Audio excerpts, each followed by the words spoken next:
ব্রাজিলের সাপোর্টাররা কই জাকা নাকা একটা প্রোডাকশন করো, আগামীকাল ব্রাজিল বনাম আর্জেন্টিনার ম্যাচে আফারা কয় গোল খাওয়ার যোগ্য? রাত পোয়ালেই ব্রাজিল আর্জেন্টিনার খেলা।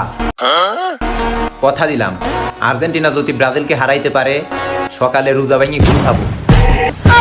তা বলতেছি ফিলিংসটা এখন কেমন লাগতেছে?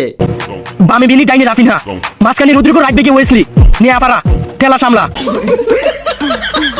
মানলাম ব্রাজিল ছোট দল, তারপর আর্জেন্টিনা ফেলতে চ্যালেঞ্জ করলাম, তোদের ঘরের মাঠে গিয়ে তোদেরকে হারিয়ে আসবো। না বেশি না, খালি গরম গরম সিদ্ধ ডিম থেরাপি। পুরো আর্জেন্টিনা ফেলতে চ্যালেঞ্জ করলাম, 26 তারিখ যদি ব্রাজিল আর্জেন্টিনাকে হারাতে না পারে তাহলে আমি টিকটক করা ছেড়ে দেবো। আর যদি বলেন যে একটা দিছে তাহলে 3 পিস। কি মামা ব্রাজিলের সাপোর্টাররা খবর কিছু রাখছো নি?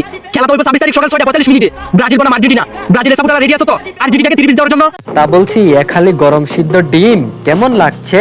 যদিও ব্রাজিল আর কে কখনো বিশ্বকাপ থেকে ছিটকে যায়, তারপরও আমি ব্রাজিল সাপোর্ট করবো ভাই। এত অ্যাটিটিউড মার্কা ভিডিও বানিয়ে কি লাভ হইলো?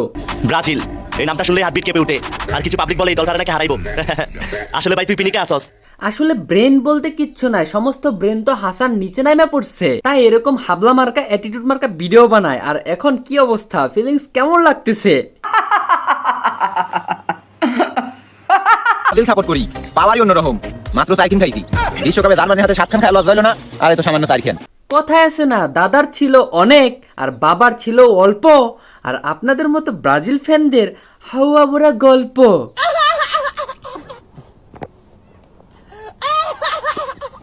বেশি না, খালি গরম গরম সিদ্ধ ডিম থেরাপি।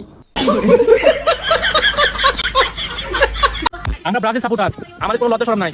ইতিহাসে আমাদের একটাই ডায়লগ থাকে, জিতলেও ব্রাজিল, হারলেও ব্রাজিল। ব্যাপারটা হয়েছে কি, আমি বলতেছি না বুঝে ব্রাজিল সাপোর্ট করতাম, আজকে আর্জেন্টিনার খেলা দেখে আর্জেন্টিনার প্রেমে পড়ে গেছি।